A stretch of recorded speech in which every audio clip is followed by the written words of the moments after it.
नमस्कार साथियों, आज हम अंधेर नगरी नाटक के आधार पर चौपट राजा का चरित्र चित्रण करेंगे। तो आइए शुरू करते हैं। भारतेंदु हरिश्चंद्र ने चौपट राजा के माध्यम से तत्कालीन रजवाड़ों के शासकों के चरित्र को अतिरंजित और अस्वाभाविक ढंग से प्रकट करने का प्रयास अंधेर नगरी में किया है। बिहार के किसी राजवाड़े को संकेत कर के चौपट राजा के चरित्र को गढ़ा गया है, जिसके द्वारा वह तत्कालीन कुछ मूर्ख शासकों की मूढ़ता, दुराचारण, नशे की प्रवृत्ति, विवेकहीनता, अन्याय, दंड विधान, सनकी और झक्की स्वभाव को प्रकट कर सके। इसके माध्यम से अंग्रेजी शासन के भ्रष्ट व्यवहार, अन्याय, शासन, अव्यवस्था आदि को भी प्रतीकात्मक शिकार बनाया गया है। चौपट राजा वर्ग पात्र है। इसके अपने वर्ग को अन्य लोगों की अच्छी बुराई, आदतों और स्वभाव को प्रकट करने का वही आधार है। वही इस नाटक का मुख्य पात्र है और उसी की गतिविधियों को प्रकट करने के लिए इसकी कल्पना की गई है। नाटक के आधार पर चौपट राजा की चारित्रिक विशेषताएं निम्नलिखित हैं। पहला है विवेकहीनता। चौपट राजा मूर्ख है, विवेकहीन है तथा उसमें सामान्य स्तर की बुद्धि का भी अभाव है। वह किसी भी प्रकार से सामान्य नहीं है। उसे अच्छे बुरे, पाप पुण्य, निर्दोषी, अपने पराये का ज्ञान नहीं है। उसे जो कुछ भी कोई दूसरा व्यक्ति कह देता है वह उसे मान लेता है। वह हर बात पर दूसरों की बुद्धि का सहारा लेता है। कल्लू बनिए की दीवार गिरने से किसी व्यक्ति की बकरी उसके नीचे कुचली गई और मर गई। मंदबुद्धि राजा दीवार को ही दरबार में पेश करने का आदेश देता है। दीवार के भाई, पुत्र, दोस्त और सगे संबंधियों को वह वहां बुलाना चाहता है। इसी संदर्भ में वह कल्लू बनिए, कारीगर, चूने वाला, भिस्ती, कसाई और कोतवाल को दरबार में बुलाया जाता है और निरपराध कोतवाल को फांसी की सजा सुना दी जाती है, क्योंकि अभी सभी अपना अपना अपराध दूसरों के सिर मढ़ते जाते हैं। मूर्ख और अविवेकी राजा अपनी मूर्खता का परिचय देते हुए अंत में स्वयं ही फांसी के फंदे पर खड़ा हो जाता है, ताकि वह उस घड़ी मृत्यु प्राप्त कर स्वर्ग जा सके।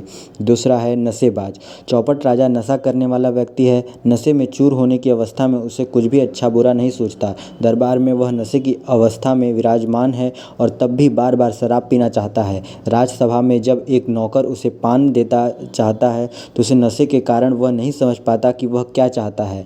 नशा मानव बुद्धि को कुंठित कर देता है। इस अवस्था में उसकी इंद्रियां ठीक प्रकार से काम नहीं कर पाती।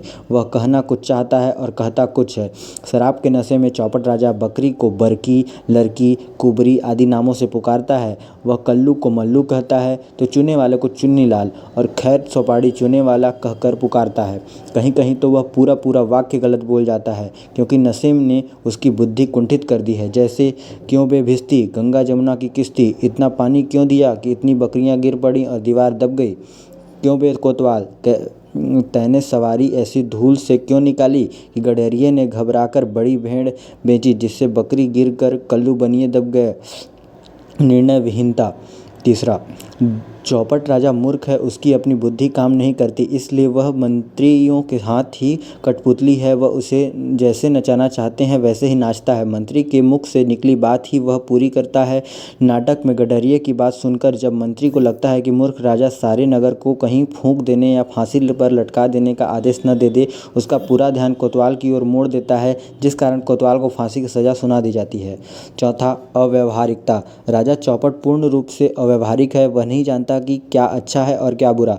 वह उल्टी सीधी बातें करता है, तर्कहीन संवाद रचता है, मूर्खों की चेष्टाएं करता है और तरह तरह की मुख मुद्राएं बनाता है। अपनी अव्यवहार कुशलता के कारण ही वह स्वयं को फांसी के तख्ते पर खड़ा कर देता है।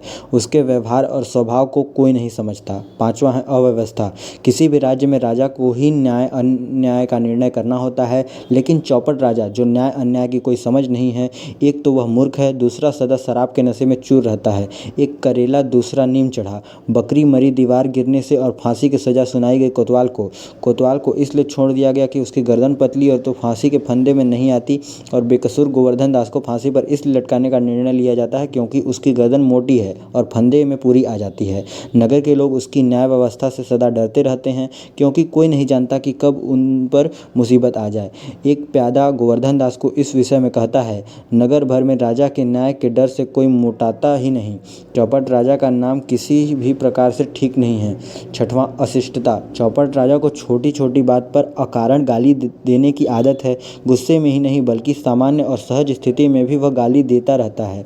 अपने नौकर को वह दुष्ट, लुच्चा, पाजी आदि गालियां देता है तथा उसका दोष नहीं था, बिना किसी कारण वह उसे कोड़ों की सजा सुना देता है। सातवां, डरपोक। चौपड़ राजा बहुत डरपोक है। वह तो अपने साय से भी डरने वाला है।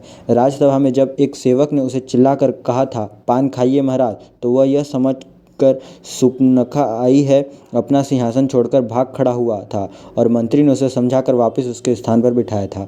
आठवां, अंधविश्वासी। चौपट राजा अंधविश्वासी है। अंधविश्वास के कारण ही वह फांसी के फंदे पर अपनी इच्छा से चला जाता है।